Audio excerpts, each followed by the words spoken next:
Olá, meus amores! Hoje nós vamos entrar no nosso livro 2 de ciências. Ó, livrinho 2, tá certo? Lá no capítulo 6, nós vamos entrar na unidade 2, no mundo animal. No capítulo 6, inicia lá na página 10, nós vamos começar falando sobre o que é um animal, tá ok? É ou não é um animal? Vamos descobrir. Parece fácil identificar um animal. Em um jardim, por exemplo, você não terá dificuldade de reconhecer formigas, pássaros e caracóis como animais. Mas existem animais que não identificamos com tanta facilidade. Observe as imagens a seguir, elas representam um ambiente aquático e um ambiente terrestre. Em seguida, tente identificar os animais presentes nela. Aqui no livro de vocês, na página 10 e 11, nós temos duas fotos, ó. O ambiente aquático, lá no mar, e o ambiente terrestre, lá na savana, onde vivem esses bichinhos aqui. Tentem identificar o que são os animais nessas imagens, tá certo? Prestem bastante atenção e vão circulando os animais. Passem um círculo nos animais para vocês saberem se vocês conseguiram identificar corretamente.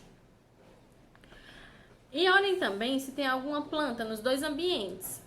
A planta é um ser vivo, porém não é um animal, né? Mas observem se tem alguma planta também nesse ambiente que estão mostrando para vocês, tá certo?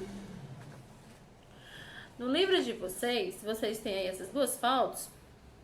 Nós temos uma tartaruga, a estrela do mar. Nós temos esse bichinho aqui, que a gente chama ele de hiena, uma cobra. Nós temos uma ave, uma borboleta. E nós temos também aqui, ó, alguns tipos de corais. Esses corais também são bichos. Vocês vão descobrir isso mais na frente, tá certo? Aqui no nosso livro, nós vamos na página 12 verificar as características dos animais. Nós sabemos que nós temos os animais que vivem na água, os animais que vivem na terra e os animais que podem voar, que vivem tanto no ar como na terra, não é isso? Nós temos também na água os animais que tem o pelo, não tem pelo, são a pele lisinha, como o golfinho e o tubarão. Esses animais, eles vivem lá na água, não tem pelos, eles se alimentam e vivem exclusivamente somente na água. Nós temos também alguns animais que vivem lá na terra, que tem uma pelezinha mais grossa, possuem alguns tipos de chifres, que é o caso do rinoceronte. Mas lá na água, lá no mar principalmente, nós temos também alguns bichinhos que tem casco, que também não tem pelos, mas que podem sair da água e viver lá na areia, não é isso? Lá no mangue, que é o caso dos caranguejos. O caranguejo, ele não tem pelo, ele tem a casquinha durinha, faz esse barulhinho aqui quando a gente toca na casquinha dele. Nós temos também, até na nossa casa às vezes, né? Os ratinhos, eles têm pelos.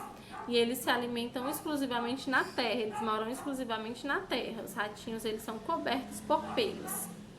Temos também o caso dos burrinhos e dos cavalinhos, que também têm pelos e vivem exclusivamente na terra, são terrestres.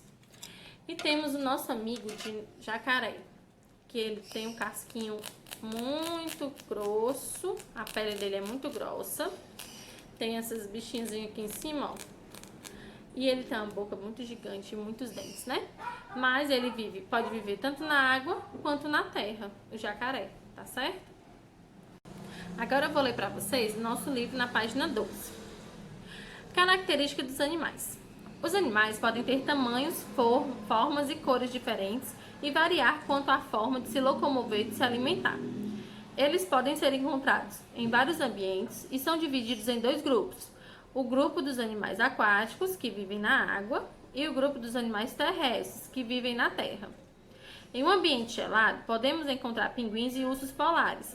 Apesar de habitarem no mesmo ambiente, eles são bem diferentes no tamanho, na alimentação e na locomoção. O que é locomoção? É a forma como eles andam, se locomovem na terra, tá certo? Os pinguins, eles são pequenos, os ursos, eles são enormes, podem passar do tamanho de um adulto, tá certo? Esses ursos, eles se alimentam sempre de carne, sempre de outro animalzinho. O pinguim, ele se alimenta geralmente de peixes, tá certo? O pinguim e o urso, eles têm pelinho em volta deles, para poder eles ficarem quentinhos por conta que onde eles moram faz muito frio, é o ambiente deles, tá certo? Os pinguins são aves, possuem bico e têm o corpo coberto por um tipo de pena bem pequeno, que os ajuda durante o nado e na proteção com baixas temperaturas. Os pinguins têm um corpinho coberto de penas, tá certo? Os ursos polares são mamíferos, mamam o leite da mãe quando são filhotes e possuem o corpo coberto por pelos, que os ajudam a se proteger de baixas temperaturas da região e também a se camuflar. Então, esses dois tipos de bicho, eles têm em comum o local onde eles vivem, porém, todas as outras características deles são bem diferentes, não é isso? Aqui no livro de vocês, na página 12 e 13, vocês vão fazer a tarefa sobre os bichinhos, tá certo? As aves, apesar de elas passarem muito tempo voando, né, no céu, elas precisam também de um local para elas se protegerem, criarem seus ninhos e ter os seus filhotinhos para poder procriarem, não é isso? Então, as aves são os bichos que voam. Elas também precisam de um local na terra para poder descansar, tá certo? Outra coisa que também tem, os animais têm, são os sapos, são os anfíbios. Sápios e os outros anfíbios. O que é que acontece? Os sapinhos, os outros anfíbios e répteis que vivem na terra ou na água, eles também têm várias características bem diferentes, mas que às vezes são bem parecidas com outros bichos. O sapo, ele nasce dentro de um ovinho. Ele parece um peixinho quando ele tá lá dentro do ovinho. Já o peixe, ele já assim que sai do ovinho, ele vai direto para a água, ele só fica na água. O sapo, ele pode viver na água e também pode viver na terra, né? Ele pode ter os dois ambientes, ele pode viver nos dois ambientes, assim como outros bichos, tá certo? Lá na página 14, vocês estão vendo que tem uma fichinha. Essa ficha é para vocês lerem sobre o tamanduá-bandeira, que é um bichinho do nosso Brasil, tá certo? Tamanduá-bandeira, ele tem um comprimento de cerca de 2,20 metros, incluindo a cauda. Sua alimentação é de ovos, formigas, capins e outros insetos. O seu habitat, que é o local onde ele mora, o local onde ele vive, principalmente campos de grande parte do Brasil e de outros países da América. Ele é encontrado mais facilmente aqui no Brasil, mas ele também tem em outros países, tá certo? E aí tem algumas curiosidades sobre o tamanduá-bandeira que vocês vão ler na fichinha, tá certo? E o que é que vocês vão fazer? Para conhecer mais sobre a diversidade das características dos animais, preencha as fichas dos animais a seguir, que também são nativos do Brasil. O que é nativos, que a tia disse até na aula de arte ontem, são aqueles bichinhos, né? No caso que a gente tá falando de bicho, são os que são diretamente daqui do Brasil. Nasceram aqui no Brasil, são criados sempre aqui no Brasil, são sempre daqui do Brasil, da nossa terra. Para isso, faça uma pesquisa na internet. Você vai pesquisar na internet. Pode ir nesses 3 QR Codezinhos que tem aqui, ó. Apontar a câmera do celular, que vai aparecer. Ou você pode colocar lá no Google, que no Google também aparece. Aí você vai procurar sobre os bichinhos que tem nas páginas a seguir, ó.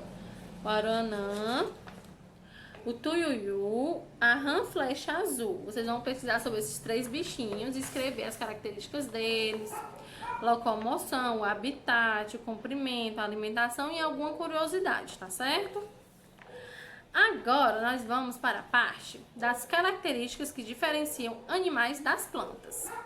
Nós sabemos que tem muitos animaizinhos que parecem plantas. Pode não ser verdade, você pode até não ter visto um, mas temos muitos, tá certo? Tem um bichinho em especial que eu gosto muito dele, que é o bicho-pau. O que é uma camuflagem? É quando você consegue se esconder naquele determinado ambiente usando apenas o seu corpinho. Então a roupa, no caso de nós seres humanos. Mas os bichos, alguns deles conseguem fazer isso apenas com o seu corpinho, tá certo? É uma camuflagem. Características que diferenciam animais de plantas. Os animais podem ser bem diferentes entre si, mas algumas vezes pode ser difícil diferenciá-los de outros seres vivos. Por exemplo, você sabe como diferenciar um animal de uma planta? A maioria dos animais se locomove, isto é, vai de um lugar para o outro por conta própria, utilizando pés, patas, asas e etc. O caracol possui um pé e se locomove lentamente por diversos ambientes. Muitas vezes a gente acha que o caracol é só aquela que tem aquela casquinha em cima, né? Ele vai, se locomove bem devagarzinho, se rastejando, se rastejando, se rastejando durante todos os ambientes. Muita gente acaba até quebrando essas casquinhas, pisando em cima por não ver ele dentro da casquinha, né? As plantas não saem do lugar por vontade própria, como a maioria dos animais. Elas não se locomovem, mas podem ter algumas de suas partes, como as folhas dos frutos e as sementes, levadas de um lugar para o outro com a ajuda do vento, da água ou de animais. Existem animais que também não se locomovem. Esse é o caso de alguns que vivem na água. Observem os exemplos a seguir. Vocês lembram que lá no início do nosso capítulo tinha a imagem da água e a imagem dos animais na terra? E eu falei pra vocês que aqui tinha os corais, que ele era um animal, que ele não era uma planta. É o que a gente vai ver agora. Na página 18, tá mostrando pra vocês as esponjas, as anêmonas e os corais. Esses animais não conseguem se locomover, por isso vivem fixos, presos a uma superfície. Esses três tipos de animais, eles vivem lá no fundo do mar. Vocês já viram o filme do Nemo, da Dory? Lá no filme do Nemo, no filme da Dory, é cheinho de corais, de anêmonas. O Nemo, ele vive em uma anêmona, né? Então, o peixinho palhaço, eles vivem geralmente em anêmonas, apesar de elas serem também um animal, serem classificadas como um animal, tá certo? Aqui na nossa página 18, nós temos também como as plantas e os animais se alimentam. A principal diferença entre animais e plantas é a alimentação. Nós sabemos que os animais, nós seres humanos e os animais, geralmente nos alimentamos de carne, não é isso? Nós temos os bichinhos que são herbívoros, que se alimentam apenas de plantas, sementes, tá certo? O ser humano é um animal que adquire seu alimento no meio em que vive. As plantas produzem o próprio alimento. Os animais retiram do ambiente a comida que necessitam. O tipo de alimento deles varia, pode ser fornecido por outros animais, por plantas ou por outros seres vivos. Então, o que acontece? Os seres humanos e os outros bichinhos, eles vão atrás do seu alimento naquele meio em que vivem. Já as plantas, elas produzem o seu próprio alimento, tá certo? As plantas retiram do solo os nutrientes que necessitam para produzir o próprio alimento, em um processo chamado fotossíntese. A planta, ela precisa de luz e de água para poder sobreviver. E a água que entra na plantinha se mistura com os nutrientes do solo, por isso que é importante a gente regar sempre as nossas plantinhas, porque quando a água penetra, junta com os nutrientes e fortalece a raiz e o caule daquela planta. E aí ela fortalece todo o restante da planta, tá certo? No livro de vocês tem uma atividade na página 18 e 19 sobre esses animais, tá certo? E essas plantas, tá bom? Falando um pouquinho sobre eles. Agora, pra gente finalizar o nosso capítulo na página 20 e 21, a tia vai mostrar aqui pra vocês um texto, tá certo? Que tem no livrinho de vocês, vocês podem acompanhar na página 20. Leia o texto abaixo. Ele conta a história de uma onça que parou de caçar outros animais. Criança, criança. A onça era sonsa, sonsa de nascença. Chegava de manso para encher a pança, sem pedir licença. Jabuti, teiu, tucano, tatu, macaco, sagui, preguiça, preá, cutia e coati não tinham descanso. Mas uma onça chamou a responsa, criou uma dança, a dança da onça. Criança, criança, criança, criança. Dançando essa dança, a onça desonça, despança, dispensa sua comilança e hoje só pensa em dançar a dança. Criança, criança, criança, criança. Bem legal esse texto, não é isso? O que está falando aqui nesse texto? Está mostrando que a onça, ela caça outros animais, mas que depois dessa dança, depois desse tipo de musiquinha que criaram para ela, ela deixou de caçar os animais. Mas isso é verdade? Isso acontece na natureza? Isso não acontece, né? A onça, assim como todos os outros bichos, precisam de se alimentar. E é o instinto deles, a vontade deles, o que está dentro deles, é se alimentar de outros bichos. A onça é um animal selvagem que se alimenta de carne, então ela vai caçar para poder comer. E lá no texto está mostrando vários animaizinhos que a onça pode se alimentar. Prestem atenção, tá certo? E outra coisa que eu vou dizer para vocês, uma dica bem importante. Eu vou falar para vocês o porquê da onça ter que se alimentar, né? Ter que caçar. Porque ela precisa se alimentar para poder procriar. Porém, o que é que acontece? O ser humano, ele também caça os animais. Mas o ser humano, ele caça para sobreviver, como a onça, ou ele caça apenas por vontade, só para se sentir bem? Essa é a grande questão do ser humano hoje em dia. O ser humano, ele aprendeu a maltratar os animais, ele não cuida mais dos animais. Então, o que é que acontece? O ser humano mata o animal, um animal selvagem que vive lá na natureza, que não lhe faz mal, para poder se divertir ou tirar sua pele para fazer roupa, calçado. E isso é muito ruim. Por quê? Porque acaba com aquela diversidade naquele local. Então, o que é que a gente pode fazer? A gente pode se conscientizar e não maltratar os animais silvestres, porque quando a gente mata esses animais, acabam eles na natureza.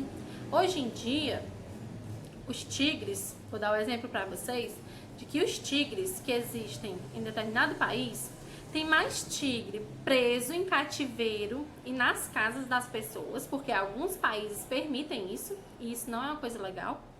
Existem mais tigres presos do que na natureza.